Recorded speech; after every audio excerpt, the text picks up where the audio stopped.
I woke up this morning and found a note in my medicine cabinet. My handwriting. Don't trust Claire. Claire is my daughter. I have dementia. Some days my brain works. Other days I can't remember my own name. And on the clear days I keep finding these notes, everywhere, all warning me about her. So I started investigating my own daughter. Bank statements hidden in my printer. My late husband's foundation for foster kids is going bankrupt. 18 children about to lose their home. And every piece of evidence I find has her name on it. But here's what terrifies me. What if I'm wrong? What if my failing brain is making me accuse an innocent person? Or what if I'm right, and my own daughter has been stealing from the most vulnerable kids in the city? Tomorrow I might forget all of this. But today, I need to know the truth. Even if it destroys my family. My name is Helen. I am 73 years old, and this is my story. Before we continue, please leave a comment. Telling us we're creating a community of people who know that our best happen at any age. Now back to happen at any age. Now didn't know where I was. The ceiling looked familiar, maybe. The lamp on the nightstand, I'd seen that before where I was. The ceiling looked familiar, maybe. The lamp on the nightstand, I'd seen that before, but the panic came anyway, that feeling like falling when you're already lying down. I blinked. The room assembled itself slowly. My bedroom. My house. The one George and I bought 30 years ago. George. My chest tightened. George was gone. I got out of bed too fast and the room tilted sideways. I grabbed the nightstand, waited for the floor to stop moving. This happens now. Stand up too quick and everything goes wrong. The doctor called it something medical, some blood pressure thing I can never remember. Part of the Lewy body dementia, he said. That's what I have. Not Alzheimer's like most people get. This one comes with hallucinations, and the shakes and days where I'm perfectly fine, mixed with days where I can't remember my own address. The bathroom. I needed the bathroom. I shuffled across the carpet. My feet don't lift right anymore. I used to walk normal. Now I sound like I'm dragging myself across the floor. It's embarrassing. I'm 73, not 90. I opened the medicine cabinet for my blood pressure pills, and that's when I saw it. A yellow sticky note on the inside of the cabinet door. My handwriting. Block letters pressed hard into the paper. Don't trust Claire. I stared at it, read it again. My hand reached up and touched the paper, made sure it was real. I didn't remember writing that. I didn't remember putting it there. Claire is my daughter. Why would I write that about my own daughter? I peeled the note off carefully and held it close to my face. Definitely my handwriting. The way I make my R's, that little tail at the bottom, the way the E's slant left. But I had no memory of writing it. None. My hands started shaking. I set the note on the counter and grabbed my pill bottles. Monday. Today is Monday. Or is it Tuesday? The days blur together now. I found the Monday compartment in my pill organizer and stared at it. Empty. Had I already taken them today? Or was that yesterday? I couldn't remember. The fog in my head got thicker. I gripped the edge of the sink. The doorbell rang, two sharp sounds that cut through the confusion. I left the pills and shuffled back through the bedroom, down the hallway. The doorbell rang again. Hold on, I wanted to say, but my throat felt tight. I opened the door and Peter stood there holding 2 coffee cups. Morning, Grandma, he said. That easy smile. My grandson, the only one who still visits. Peter. The relief felt like sitting down after standing too long. Come in. He followed me inside, set the coffees on the kitchen table. 20 years old, and already taller than his grandfather was. He had George's dark hair and his grandfather's easy way of smiling. You okay? He asked. You look a little pale. I'm fine. I sat down hard in one of the kitchen chairs. Just one of those mornings. He pushed a coffee toward me. I got you decaf, with cream. I took a sip. He'd remembered. Claire never remembers. Did you take your pills yet? Peter opened the cabinet where I keep the medication, pulled out the organizer. I don't know, I said. The words tasted bitter. I couldn't remember if I already did or not. He checked the compartments. Monday's empty, you took them already. Are you sure it's Monday? October 27th, Monday. He said it gentle, not like I was stupid. I nodded and drank more coffee. The warmth helped. Peter sat down across from me. He was wearing an old sweatshirt with a coffee stain on the sleeve. College kid clothes. He's studying social work at the state university. His mother hates that. She wanted him to do something practical, something that makes real money. That thought pulled another one forward. The note. Peter, I said, I found something this morning in the medicine cabinet. What kind of something? I got up, shuffled back to the bathroom, brought the yellow note back to the kitchen. My hand shook a little when I gave it to him. He read it. His face changed. You wrote this? He asked. It's my handwriting, but I don't remember writing it. He turned the note over, looked at both sides. When do you think you wrote it? I have no idea. My voice came out sharper than I meant. That's the problem. I don't remember. Peter set the note down carefully between us on the table. What does it mean? Why wouldn't you trust Mom? I don't know, but something cold was moving in my stomach. Some instinct that the note meant exactly what it said. I stood up again, steadier this time, and went to the kitchen drawer where I keep receipts and coupons and things I mean to organize but never do. I pulled it open. Another note. This one on blue paper tucked under a stack of takeout menus. Check the foundation accounts. I held it up so Peter could see. Grandma, what's going on? I don't know. I set the blue note next to the yellow one. I must have written these, but I can't remember why. Peter picked up the blue note. The foundation. You mean Hope Harbor? Grandpa's foundation? Yes. The fog in my head cleared for a second. The foundation. George's pride. The thing he built to help kids nobody else wanted. He started it 20 years ago, back when we had the money. It houses foster teenagers, the older ones who age out of the system, gives them somewhere stable to live while they finish high school. 18 kids live there now. Or they did last time I checked. George died 18 months ago. Heart attack. Sudden. One morning he just didn't wake up. I've spent all this time since then trying to hold on to him. The memories keep slipping away like water through my fingers. Your grandfather loved that place, I said. More than anything. I know.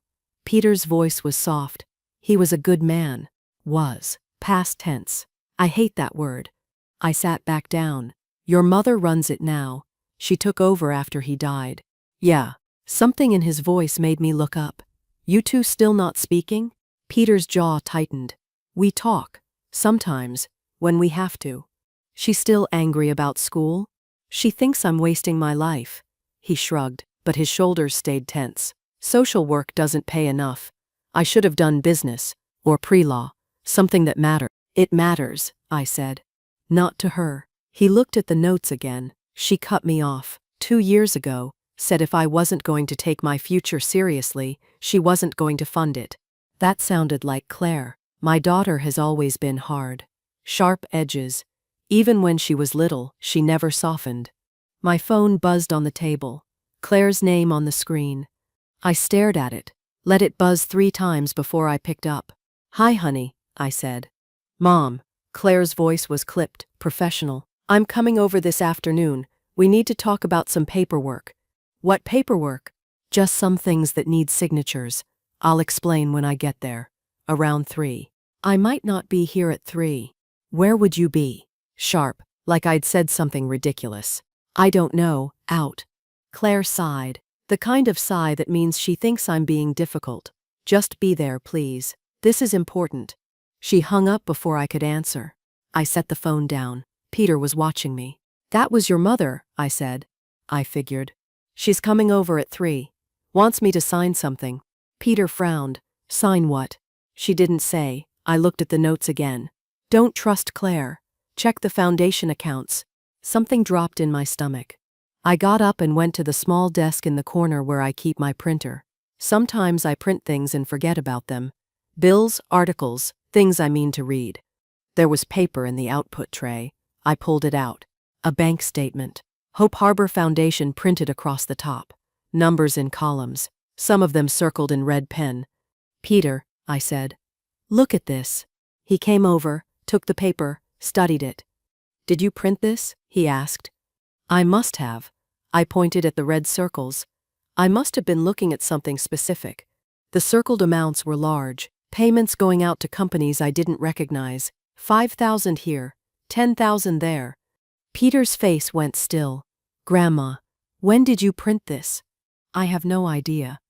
He looked at me for a long moment. Do you think something's wrong with the foundation? I wanted to say no. I wanted to say Claire would never do anything wrong, that George's legacy was safe, but the notes were real, the printout was real, and somewhere in my failing brain, past me had seen something worth investigating. I used to do this for a living, I said. The words came out slow. Track financial crimes. I worked for the DA's office for 30 years. I know what money trails look like when someone's trying to hide something. Peter set the statement down. And this looks like that? I don't know yet, but I circled those payments for a reason. I traced my finger over the red circles. My handwriting again. Someone paying attention. Someone who saw a pattern. We have until 3 o'clock, I said. We need to figure out what I was looking at, what I found. How? I thought about it. My brain felt clearer now than it had this morning. The coffee helped. Having Peter here helped. We need to go to the foundation, I said. Get the real financial records, not just this one statement, all of them. Will they let you see them? I'm the founder's widow, they have to. I stood up, steadier now. And if something's wrong with those accounts, if money is disappearing, those kids are the ones who'll suffer. Peter nodded slowly. Okay, we'll go. But first, let me help you with something. He went to the junk drawer, pulled out a small notepad and a pen. Write down what we're doing, what we found. That way, if you forget later, you have it. I took the pen, started writing. My hands shook, but the words came out clear enough. Found notes warning about Claire. Found bank statement with suspicious payments. Going to investigate foundation finances. Peter is helping. Trust him. I looked at what I'd written. It felt strange, like leaving a message for a stranger who happened to live in my body. But the stranger was me, on the bad days, the confused days, and she needed to know what we were doing. I folded the paper and put it in my cardigan pocket. We should go soon, Peter said, before Mom gets here. I checked the clock. Almost 10:30. We had time. But first I needed to find something.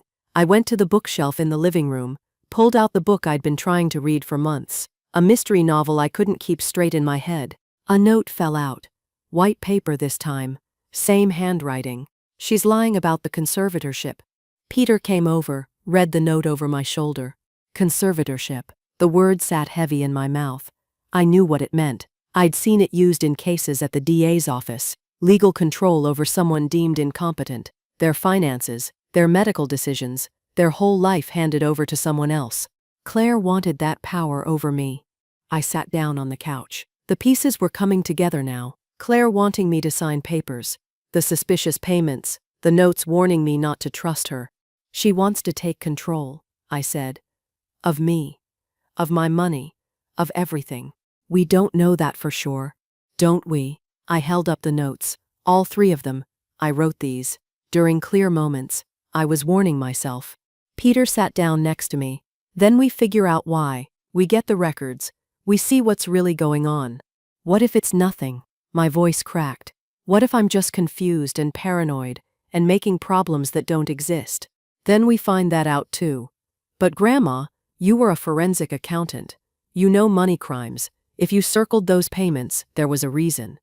I wanted to believe him. I wanted to trust that the clear-headed version of me knew what she was doing. We have until 3 o'clock, I said again.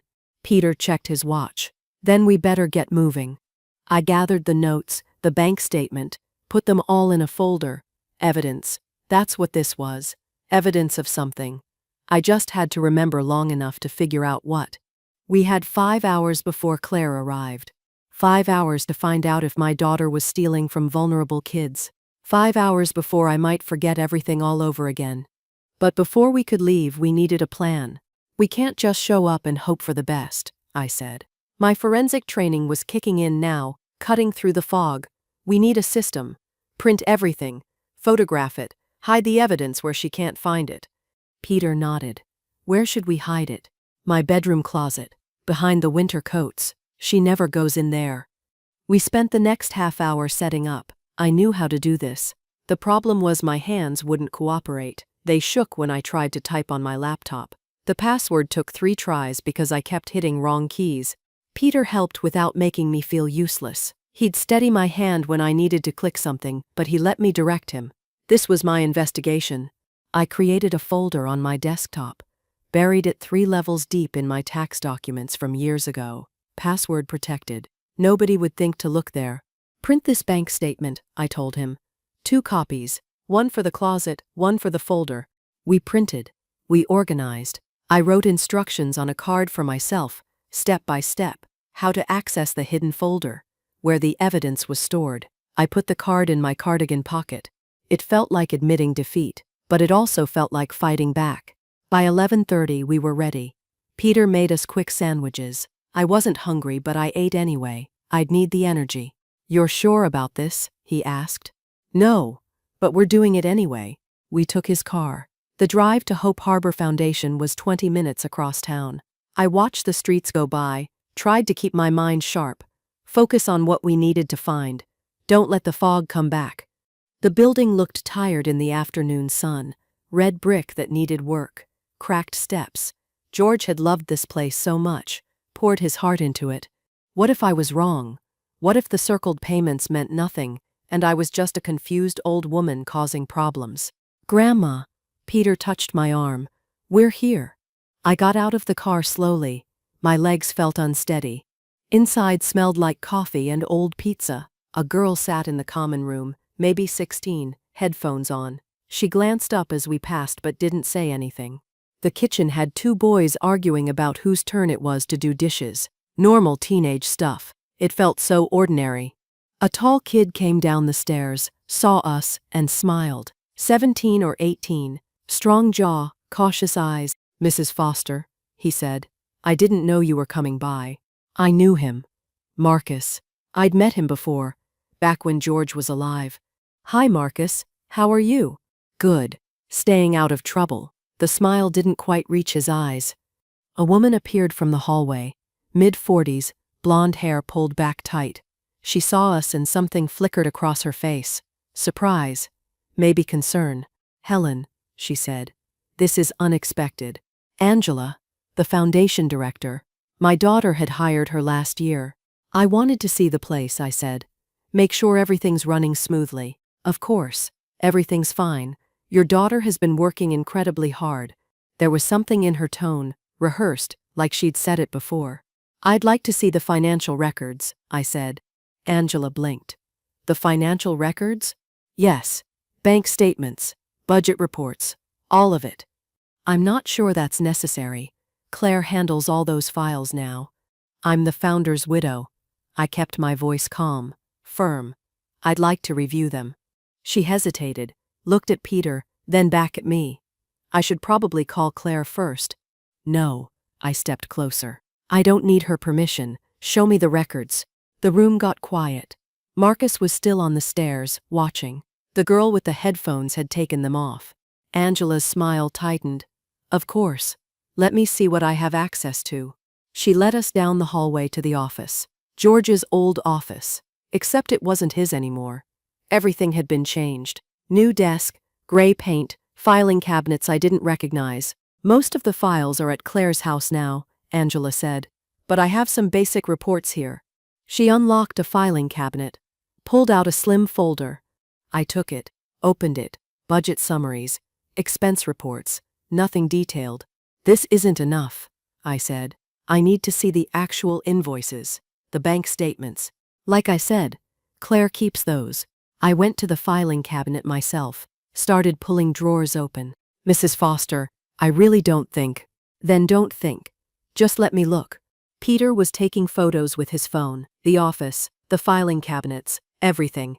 I found a folder marked Vendor Services, pulled it out. Inside were invoices, lots of them. Bright Future Consulting, Summit Youth Services, New Horizon Development. Companies I'd never heard of. Each invoice for thousands of dollars, 5,000 here, 8,000 there. All approved by Claire's signature. My hands shook as I held them. "What are these?" I asked Angela. "Services the foundation contracts with." That told me nothing, but I didn't have time to argue. Peter took the folder from me, started photographing each page. I kept searching, found another folder, Property Management. Inside was the lease agreement for the building. I scanned through it, my brain catching on the important parts. Section 4, subsection C. Lease termination clause. If rent was 60 days past due, landlord could terminate with 60 days notice. 4 months total. That's all these kids would have if the money dried up. Peter, I said quietly, photograph this. All of it. He was already on it. Angela was on her phone now, texting someone. Probably Claire.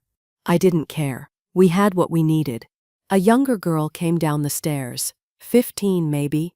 Thin frame, dark eyes that looked older than they should. She saw me and her face brightened. Mrs. Foster, hi. Hi, sweetheart. I knew her. Destiny. She'd been through 3 foster homes before this one. How's school? Good. I got a B on my history test. That's wonderful. She went into the kitchen, humming something under her breath. And I thought about what would happen to her if the foundation collapsed, where she'd go, whether she'd feel safe again. We should go, Peter said quietly. He was right. We had enough, for now. Thank you, Angela, I said. Her smile was ice. Of course, I'll let Claire know you stopped by. We left, got back in the car. Peter drove fast. She's calling Mom right now, he said. I know. What do we do when Mom shows up? We hide what we found, quick, before she gets there. We got home by 1:40, just over an hour before Claire was due. Peter and I went straight to my bedroom. We shoved the papers behind the winter coats in my closet. Not organized yet, just hidden. We'd do it properly later. He transferred all the photos to my hidden computer folder. Checked it 3 times to make sure it was saved. Okay, he said. What now? I looked at the clock. 2:15. My head was starting to fog a little. The clarity from this morning was fading at the edges. Now we wait. At 3 o'clock exactly, the doorbell rang. I answered it. Claire stood on the porch holding a leather folder. Professional, put together, my daughter who always had everything under control. Hi, Mom. She leaned in, kissed my cheek. Her perfume was sharp, expensive. Claire. She came inside, saw Peter in the living room. Her face tightened. Peter, I didn't know you were here. Just visiting. How nice. She said it like it wasn't nice at all. She sat on the couch, opened her folder. I sat across from her in the armchair. Mom, we need to talk about your living situation. My living situation is fine. It's not. You're having memory issues, balance problems. You need more support. I'm managing. You're not. She pulled papers from the folder. I found a memory care facility. 24-hour nursing. They specialize in your condition. I'm not going to a facility.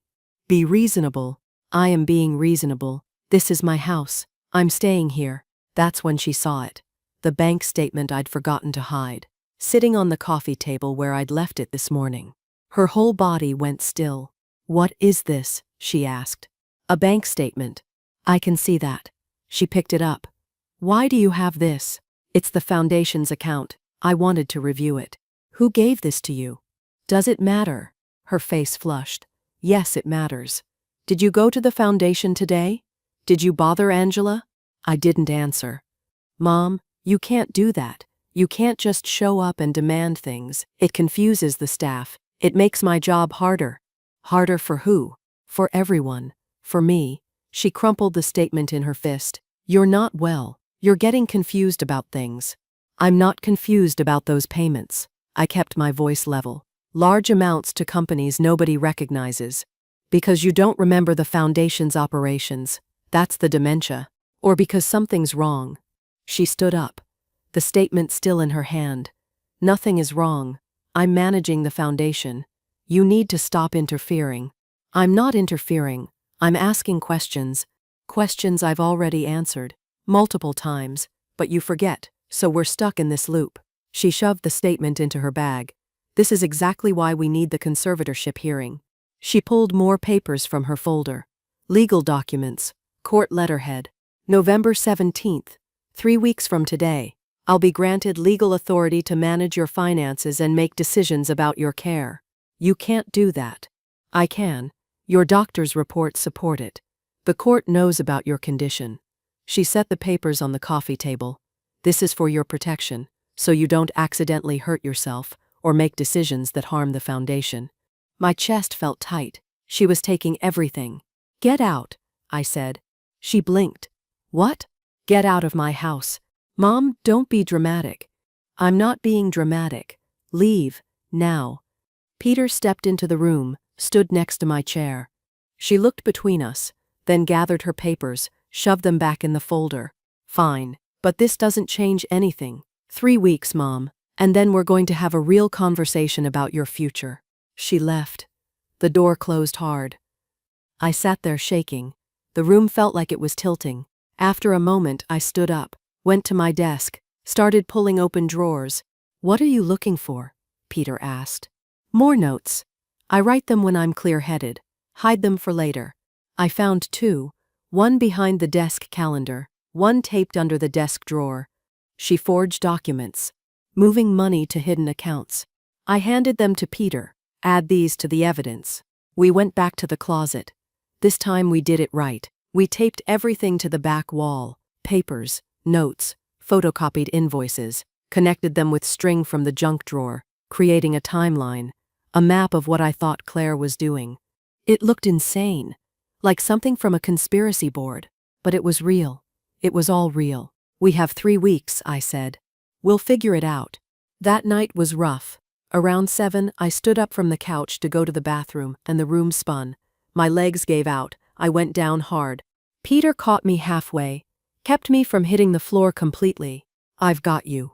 Everything hurt, my pride most of all. Later, around midnight, I woke up and thought I saw George standing in the hallway, just a shadow against the dark.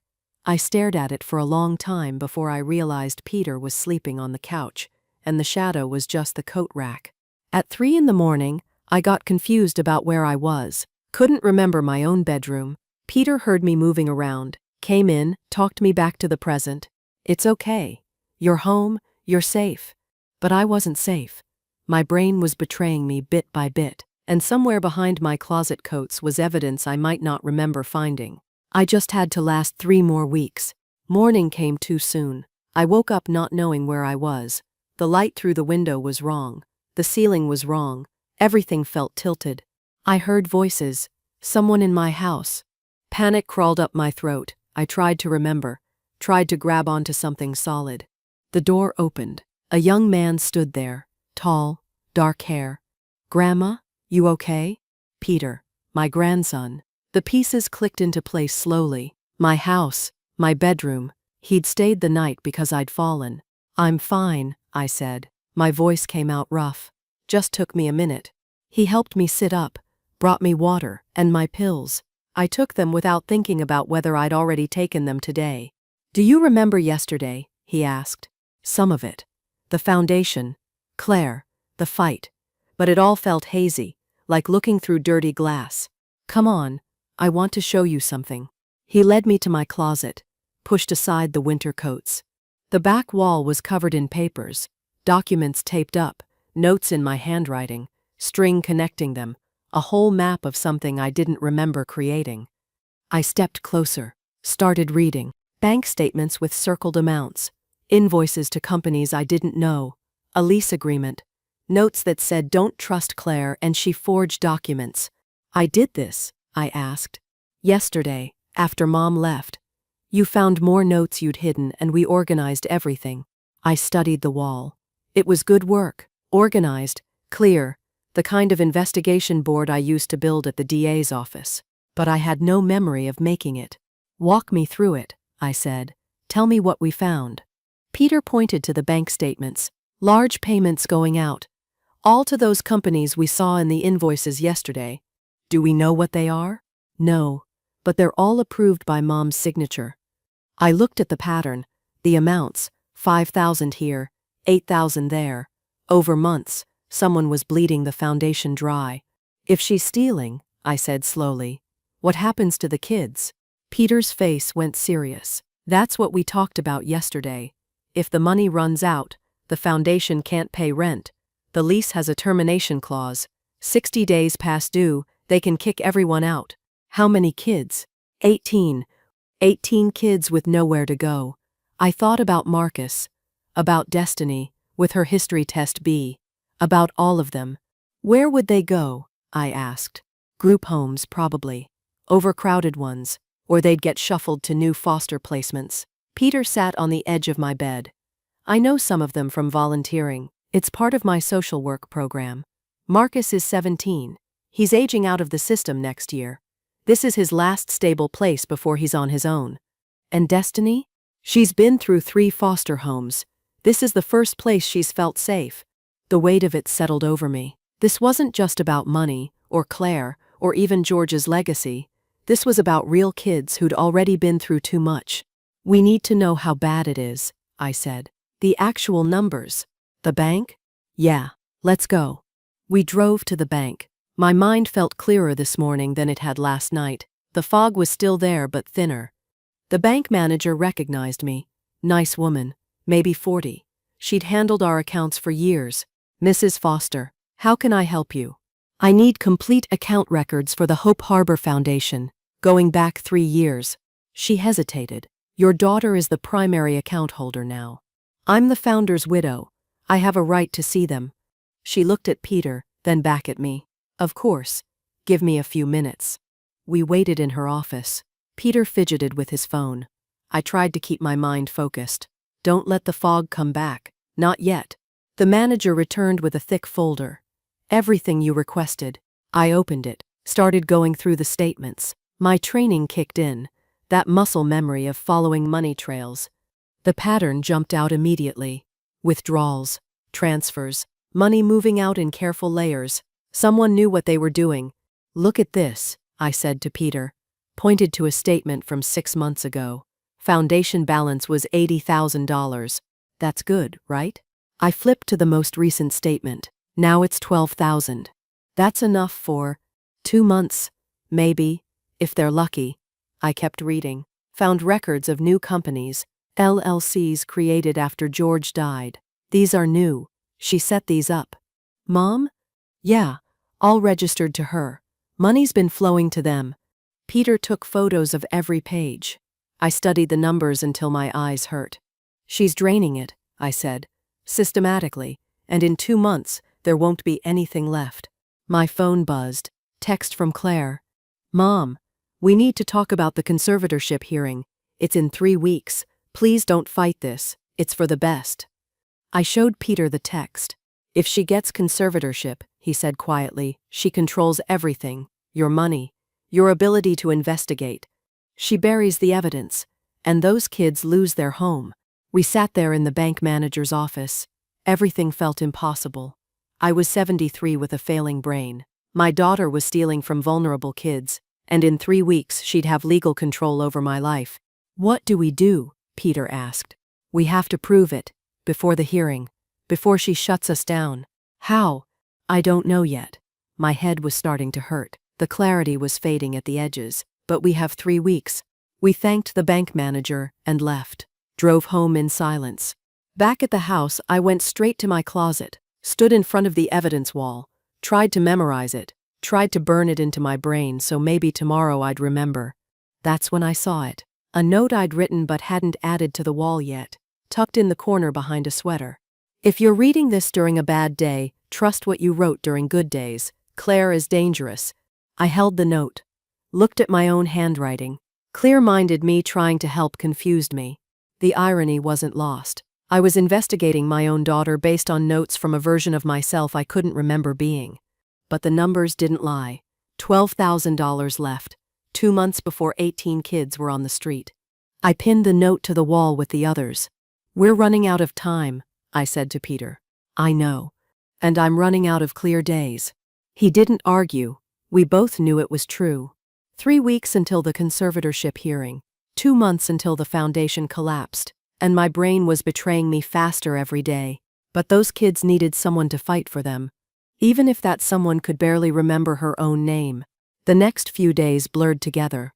Good hours mixed with bad ones. I'd be sharp for a morning, then lost by afternoon.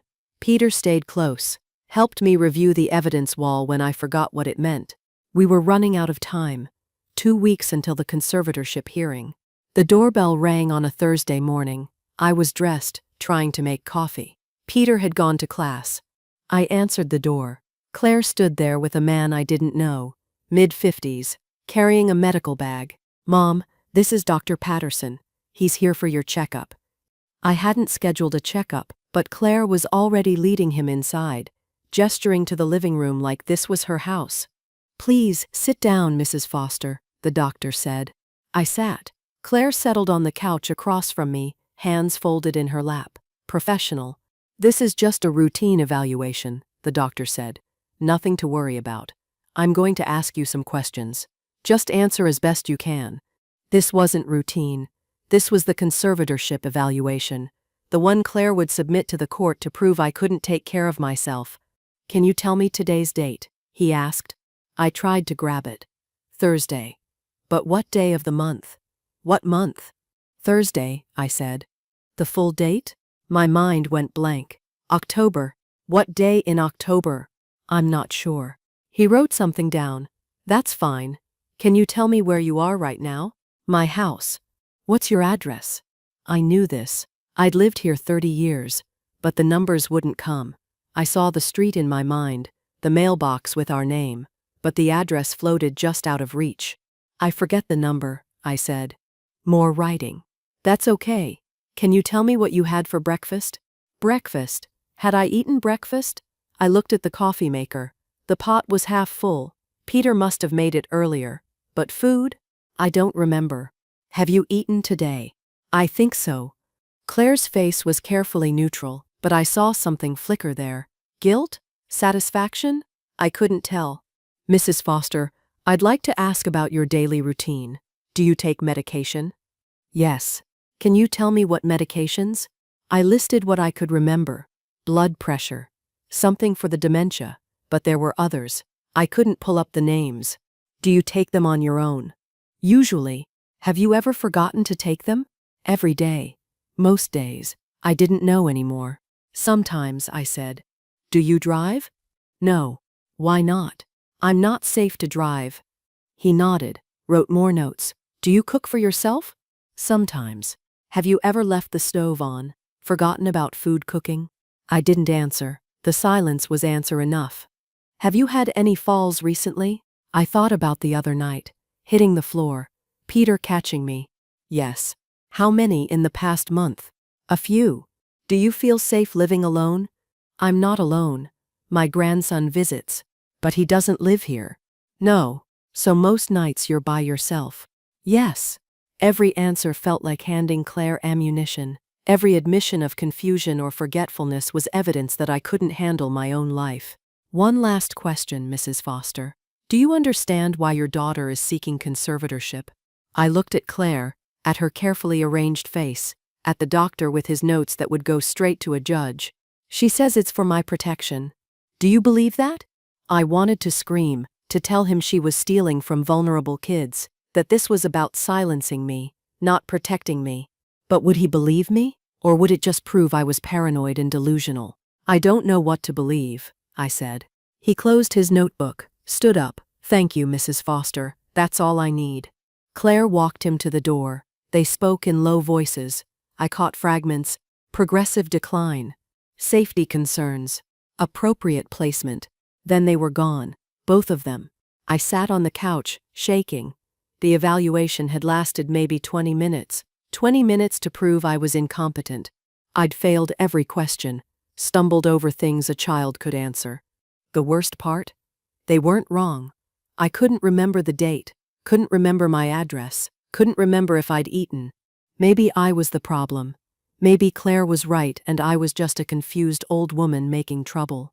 I went to my bedroom, opened the closet, stared at the evidence wall. Notes in my handwriting. Bank statements, invoices, string connecting everything. But what did it mean? On a bad day like today, it looked like the conspiracy board of someone losing her mind. I heard the front door open. Peter's voice. "Grandma, you okay?" I didn't answer. Couldn't. He found me sitting on the floor of my closet, staring at the wall. "What happened?" He knelt beside me. "The doctor came. The evaluation. I failed everything." "It's okay." "It's not okay." My voice cracked. I couldn't answer basic questions. Date, address, what I ate, nothing. He put his arm around me. You're having a bad day. That doesn't mean you're wrong about Mom. What if I am wrong? What if I'm just paranoid and confused? You're not. He pulled out his phone. Look, I went to the foundation this morning. He showed me photos, the front door of Hope Harbor, a notice taped to it. Notice of lease termination, failure to pay rent. 45 days to vacate premises. They're being evicted, I said. Yeah, Angela was there telling the staff. Some of the kids heard. They were asking where they'd have to go. He scrolled to another photo. Marcus sitting on the front steps, head in his hands. Destiny standing in the common room, arms crossed, face blank. They're scared, Peter said. And Mom's doing this. The evidence is real. You're not imagining it. The fog in my head cleared a little. Not much, but enough. 45 days, I said. Yeah. We have to stop her. Now. How? I stood up. Legs unsteady but anger holding me up. We confront her, show her the evidence, tell her we know everything and she needs to fix it. She'll just say you're confused. Not if we threaten to go to the police, to the kid social workers, to the media. Peter studied me. You think she'll listen? I think she'll have to. If she doesn't, we report her, and she goes to prison. We spent the afternoon organizing our evidence, printing copies, making sure everything was documented. Peter called the foundation's social services coordinator, explained there were serious financial concerns, asked if they could attend a meeting. She said yes, anything involving the kids' welfare. Then I called Claire's number. She answered on the second ring. Mom, I need to see you, tomorrow, at my house. I don't have time for this. I know what you've been doing. We have evidence. You need to come explain yourself. Silence. Then her voice came back sharp. Evidence of what? Exactly. The embezzlement, the fake companies, all of it. You have no idea what you're talking about. This is exactly why I need conservatorship. You're paranoid and making wild accusations. Tomorrow, noon. If you don't come, we're going to the police. Another pause. When she spoke again, her voice was tight with barely controlled anger. Fine. Noon. But when I prove you're wrong about this, we're done discussing the conservatorship. You're going into care whether you like it or not. She hung up. I looked at Peter. Tomorrow. She's coming tomorrow. Are you ready? No. My brain was failing. My memory was garbage. But those kids had 45 days before they were on the street. I have to be. That night I went through everything again. Read every note. Studied every invoice. Made sure I understood what we'd found. Peter helped. Patient. Never making me feel stupid when I forgot something he'd just explained. She's going to defend herself, I said. Come up with explanations. Then we keep pushing. Show her the eviction notice. Ask why the foundation is bankrupt if she's managing it so well. What if she has answers? Then we listen. But Grandma, the numbers don't lie. The foundation had 80,000. Now it has 12. Those kids are being evicted. She can't explain that away. He was right. But something nagged at me. Claire's voice on the phone, the exhaustion in it, like she was carrying something heavy. I thought about that night Peter had helped me when I was confused, how patient he'd been, how he'd never made me feel like I was broken.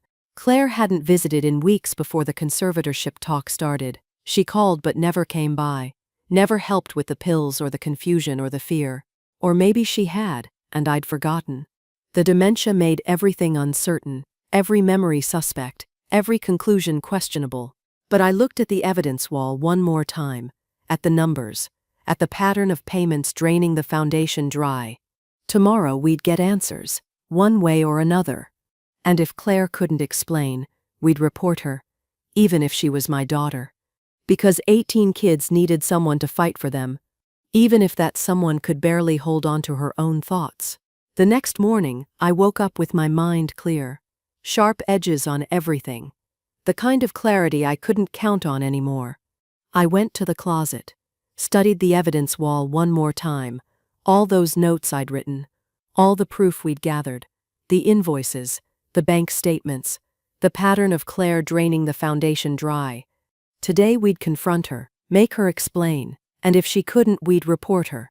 Peter arrived early, brought coffee and helped me review everything one more time. You remember what we're saying? He asked. Yes. We show her the evidence. We tell her we know she's embezzling. We give her a chance to explain. I paused. And if she can't, we call the police. He nodded, looked worried. You sure you want to do this? Those kids have 45 days. We don't have time to wait. At noon exactly, the doorbell rang. I opened it. Claire stood there. Professional blazer. Hair pulled back neatly. Makeup perfect. She was carrying a canvas bag, heavy with something. Mom, she said. Her voice was controlled. Even. Come in. She followed me inside. Saw Peter at the kitchen table with all our evidence spread out. She stopped. Stared at the papers. Her face didn't change. Sit down, I said. She sat. Set her bag on the floor beside her chair. Folded her hands on the table. I laid out the evidence. The invoices to companies nobody recognized. The bank statements showing the foundation's balance dropping from $80,000 to $12,000. The LLCs registered in her name. The eviction notice. We know what you've been doing, I said. My voice came out steady, strong. You're embezzling from the foundation, creating fake companies, paying yourself, and those kids are being evicted because you've bled the accounts dry. Claire's face hardened. That's a serious accusation. It's not an accusation. It's fact. I pointed at the invoices. These companies, you created them. Money flows to them every month. Those are legitimate services. Legitimate. Peter leaned forward. We went to the bank. $80,000 down to 12 in 18 months, while you set up LLCs in your name. You have no idea what you're talking about. We have proof, I said. All of it. The bank statements, the LLC registrations, everything. Claire stood up. This is exactly what I warned you about. You're confused. Making connections that aren't there. This is the dementia, Mom. I'm not confused about the eviction notice, Peter said. The one posted on the foundation's door. 45 days until 18 kids lose their home.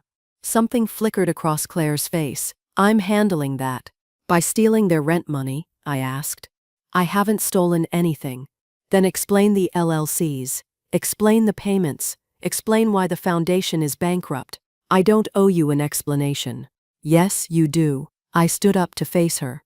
Because if you don't, we're calling the police. And we're calling the kids' social workers. And we're telling them everything. Claire's jaw tightened. You're going to destroy everything. Do you understand that? You already destroyed it. No. Her voice rose. I've been trying to save it. While you've been playing detective with your conspiracy wall, I've been doing actual work. Work like embezzling? Like cleaning up a mess you don't even know about. She was shouting now. Like trying to fix something that was broken long before I touched it. The room went quiet. What do you mean? I asked. Claire's hands were shaking, her composed mask cracking. You want proof? You want to know what really happened? Yes. Fine. She grabbed her bag. But once I show you, you can't unknow it. And you're going to wish you'd just trusted me and left it alone. Show us. She took a breath, let it out slow. Dad's office, in the garage. That's where the real evidence is. We've seen enough of your evidence. It's not my evidence. Her voice broke. It's his. And once you see it, you're going to understand why I've been protecting you. Protecting me from what? From the truth about the man you loved. We went through the kitchen, out the back door, to the garage. George had converted half of it into an office years ago. A place for his foundation work. I rarely went in there. It was his space. Claire pulled out a key, unlocked the door. Inside smelled like old paper and dust. Filing cabinets lined one wall. A desk covered in folders. She went straight to the desk, opened the bottom drawer. After Dad died, I came here to close out his files. Found things he'd been hiding. She pulled out a thick folder. Set it on the desk. Look at these. I opened the folder. Casino receipts. Dozens of them.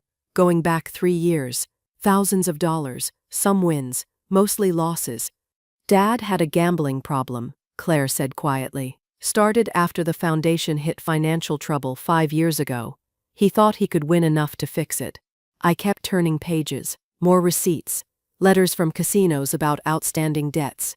Credit card statements I'd never seen. He opened secret credit cards, she continued. Took cash advances. Lost it all. Peter was reading over my shoulder. How much? 200,000. Maybe more. I'm still finding accounts. My hands shook. I set the folder down. No, George wouldn't. There's more. Claire pulled out another folder. Opened it. Inside were business registration documents for the same companies we'd seen on the invoices, the ones we thought Claire had created. He created these, she said. Fake companies, used them to pull money out of the foundation, tried to cover the gambling losses. I stared at George's signature on the documents, his handwriting. Real. That's not possible. It is. Claire's voice cracked. And when the debts got too big, when people started coming after him, she pulled out a single piece of paper, folded, old. She handed it to me. I unfolded it. George's handwriting. Shaky. Rushed. Claire, I'm sorry. I can't face what I've done. The money is gone. The debts are too big. They're going to come after your mother, the foundation, everything. I thought I could fix it. I was wrong. Tell your mother I loved her. Tell her I'm sorry. This is the only way out. Dad. The words swam. I read them again and again. He killed himself, I said. Yes. Claire's face was wet, tears running down. The heart attack was a lie. I found him. Found this note beside him. I called 911. Told them it was a heart attack. I couldn't let everyone know he'd killed himself, that he'd destroyed everything and run away from it. The paper fell from my hands. 40 years with a man I thought I knew. The LLCs, Peter said. His voice sounded far away. The ones you created. I made them after he died. When I found all his debts, all the people he owed money to, I've been negotiating, consolidating, trying to pay off what I could, trying to save the foundation. But the foundation's bankrupt, I said. I know. She wiped her face. I've been trying, but there's too much debt, too many creditors. I couldn't save it. I'm so sorry. The room tilted. I grabbed the desk. There's something else, Claire said, quieter now. Something I should have told you years ago. I looked at her. When I was 16, I caught Dad with someone, a woman, in his car. I confronted him. He made me promise not to tell you, said it would destroy you, said he'd stop, said it was a mistake. Her voice broke. But it wasn't a mistake. There were others, over the years. I kept his secret, because he told me it would kill you to know. And I believed him. I couldn't breathe. How many? I don't know. At least 3 that I know about. George, my George, gambling, embezzling, cheating, lying to me for years. And when it all fell apart, he took the coward's way out. Why didn't you tell me? My voice came out as a whisper. Because you were already losing your memories, I thought. If you're going to forget everything anyway, at least you could keep the good memories of Dad, the way you thought he was. She was sobbing now. I've been trying to fix what he broke, pay his debts, save the foundation if I could, and the conservatorship. What about it? The creditors can come after you. Personally, your house, your savings, everything. If I have conservatorship, I can protect you, put your assets in a trust they can't touch. I've been trying to save you from his mess. I stood there, looking at the evidence of everything George had done, the gambling receipts, the fake companies, the suicide note, the affairs I'd never suspected. I thought you were the villain, I said. I know. She looked at me, eyes red, face wrecked. I know you did, and I couldn't tell you the truth because you'd forget. And we'd be right back here, with you thinking I was stealing when I've been trying to save anything I can. Peter was quiet for a long moment. Then he said, "That's why you were so angry about my major." Claire looked at him. You said, "Social work doesn't pay enough, that I needed something practical. I thought you were just being controlling." He paused. "But you knew Grandpa had money problems, gambling debts. You didn't want me ending up like him. Broke. Desperate." She nodded slowly. "I watched him destroy everything chasing money he'd already lost. I couldn't watch you struggle too. I wanted you to have stability, security, things he never gave us." Peter touched my arm. "Grandma, sit down." I sat, on George's old office chair, surrounded by the evidence of his lies. 40 years. I'd loved him for 40 years, trusted him, built a life with him, and he'd been gambling it all away, stealing from vulnerable kids, cheating on me. And Claire had known, had carried his secrets since she was 16, had tried to clean up his mess alone. "I'm sorry," Claire whispered. I'm so sorry. For all of it. I didn't know what to say. Didn't know how to process any of this. The man I loved had never existed. He'd been a lie. All of it. A lie. And our daughter had been trying to save me from that truth. The kids, I said finally. The 18 kids. What happens to them? Claire's face fell. I don't know. I've been trying. But the money's gone. The eviction is final. I'm trying to find placements for all of them, but there's not enough. No. We sat there in George's office, surrounded by the wreckage of everything he'd destroyed, the foundation he'd embezzled from, the family he'd lied to, the life he'd thrown away. And I'd spent weeks thinking Claire was the monster. I'm sorry, I said. My voice cracked. I'm sorry I accused you. I'm sorry I thought, it's okay. But it wasn't okay. I could see it in her face. No, it's not. I stood up, walked to her, put my arms around her. She crumpled, sobbing into my shoulder, all the weight she'd been carrying alone. I've got you, I said, even though I didn't know if that was true, even though my brain was failing and I might forget all of this tomorrow. But right now, in this moment, I had her. And I'd been wrong about everything. We went back inside, sat in the living room, the three of us. My mind was still clear, sharp. I needed to hold on to that for as long as I could. Peter sat on the couch looking lost, like someone had pulled the floor out from under him. I don't understand. Grandpa started the foundation.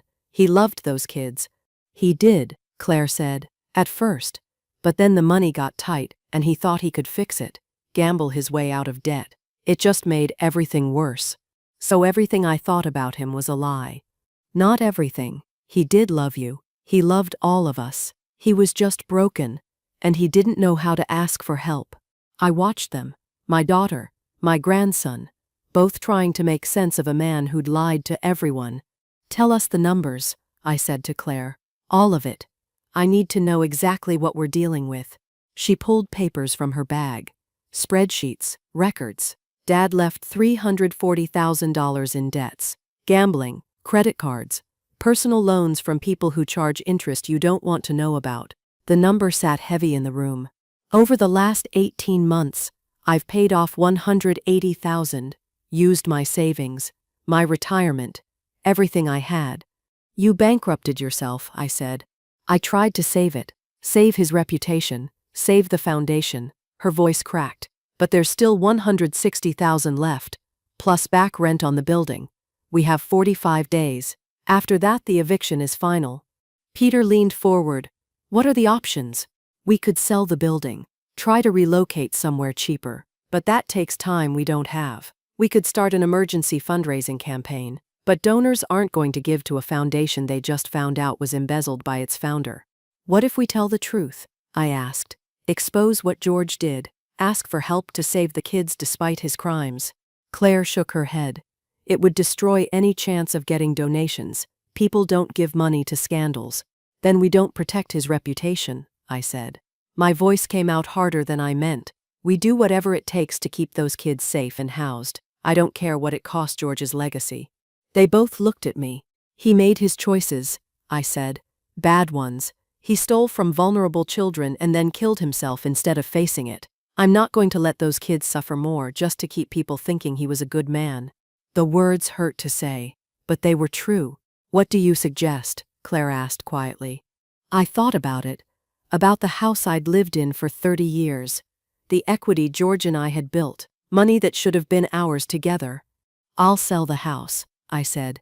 Use the equity to pay the remaining debts. Cover the back rent. Whatever's left goes to stabilizing the foundation.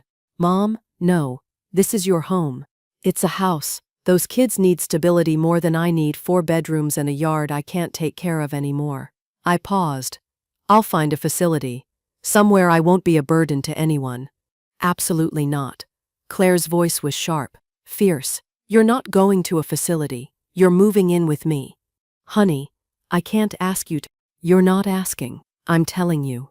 You're coming to live with me. We'll figure it out together. Something in my chest loosened. Okay, if you're sure. I'm sure. Peter stood up, started pacing. I can help too. My social work program at the university. We do community projects.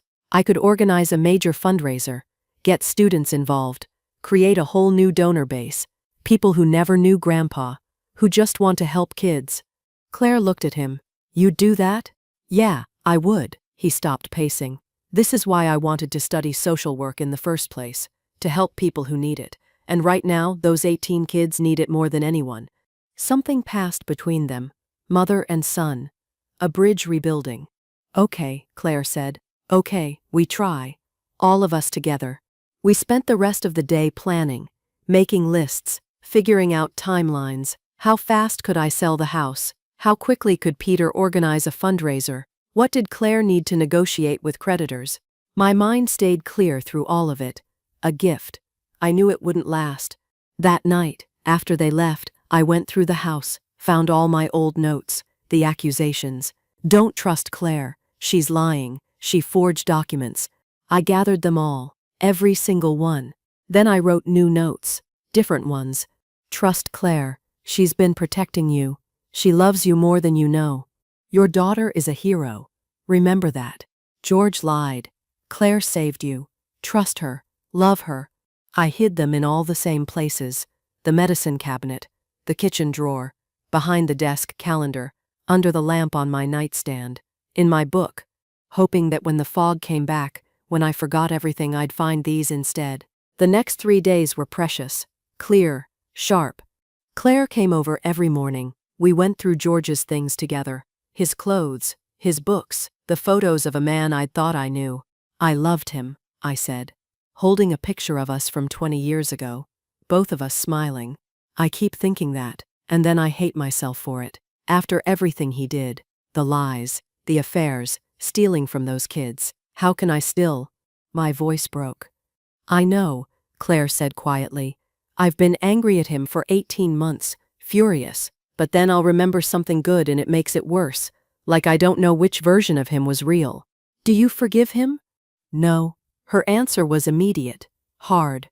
Maybe someday, but not now. Right now, I'm just angry that he left me to fix everything, that he chose to die, instead of facing what he'd done.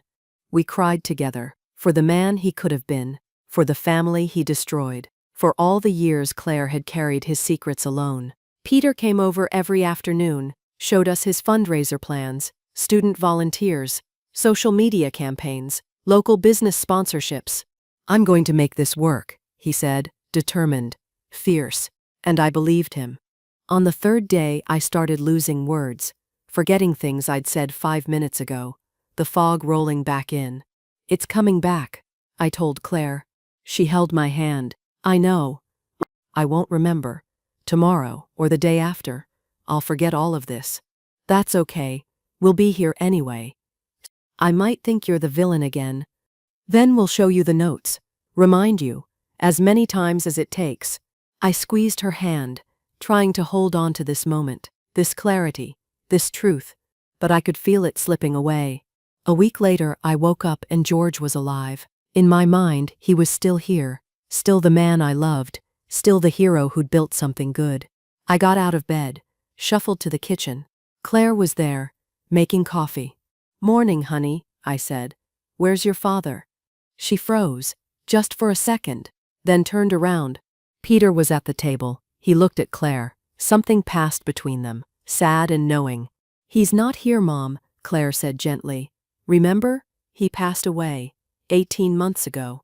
Oh, the grief hit fresh, like it was new. I forgot. It's okay. She handed me coffee. Let's have breakfast. They didn't correct the stories I told about George, didn't remind me of what he'd really done, just listened, nodded, let me have my false memories. It was kind, and it broke my heart in a way I couldn't quite name. 2 weeks after that, I was looking for something in the medicine cabinet, found a yellow sticky note. Don't trust Claire. My handwriting, my warning, fear shot through me. What had I discovered? What was she doing? I kept searching, found another note, behind the desk calendar. Trust Claire. She's been protecting you. She loves you more than you know. Also my handwriting, but completely different. I stood there holding both notes, confused, scared. Which one was real? Which one had I meant? Claire came into the room, saw me holding them. Mom? I showed her both. I found these. I don't know which one I wrote. Which one is true? She looked at them. Her face went soft, sad. She took both notes from my hands, very gently, tore the old one in half, then handed the new one back to me. This is the real one, Mom. This is what you wanted yourself to remember. I looked at the note, at my own handwriting. Trust Claire. Then I looked at my daughter. Really looked at the exhaustion in her face, the love, the patience despite everything. And somewhere deep inside, something settled, something that felt like truth even if I couldn't remember why. Okay, I said quietly. Okay, I trust you. Her eyes filled with tears. Thank you. Peter appeared in the doorway. Everything okay? Yeah, Claire said. Everything's okay. We went to the kitchen, sat together at the table, the three of us. My house was already on the market. Peter's fundraiser was scheduled for next month. Claire was negotiating with creditors. I didn't remember agreeing to any of it, but they told me I had, that we were doing this together, to save the foundation, to help the kids. Tell me about the kids, I said, the ones we're helping. Peter pulled out his phone, showed me pictures. Marcus, Destiny, 16 other faces, all depending on us. We're going to save their home, he said. Together. I looked at the faces, at kids I might have met but couldn't remember, at the foundation George had built and then destroyed, at my daughter who'd been trying to fix it alone, at my grandson who was fighting to help, and at my own note, still in my hand. Trust Claire. Okay, I said, tell me what I need to do. They explained it all again, patient, kind, like it was the first time even though I suspected it wasn't. My brain might be failing. My memories might be disappearing. I might wake up tomorrow and forget all of this again. But right now, in this moment, we were together, a family, healing, fighting for something that mattered. And even if I forgot, the notes would remain. The truth would remain. George had broken everything, but we were going to fix it. One day at a time, one clear moment at a time, together. So, that's my story. I'd love to hear what you think. If you were in my shoes, would you be able to forgive George after knowing the truth about him? Let me know in the comments, and subscribe for more stories like mine.